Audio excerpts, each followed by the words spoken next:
என்னை அனுதினம் அன்போடு நடத்திடும், என்னை அனுதினம் அன்போடு நடத்திடும் பொன்னேசுவே ஆனந்தம் ஸ்தோத்திரமே, என்றும் பொன்னேசுவே ஆனந்தம் ஸ்தோத்திரமே.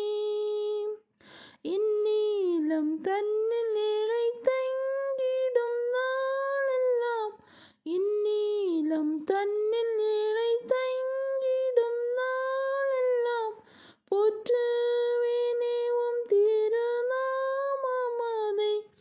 ஏழை போற்றுவேனே உம் திருநாமமதை. என்மேல் உள்ள உம் சர்வ நன்மைகளுக்காக நான், என்மேல் உள்ள உம் சர்வ நன்மைகளுக்காக நான் என்ன செய்வேன் உமக்கன் இயேசுபரா, இப்போ என்ன செய்வேன் உமக்கன் இயேசுபரா. நன்றியால் எந்தன் உள்ளம் பொங்கி வழியுதே, நன்றி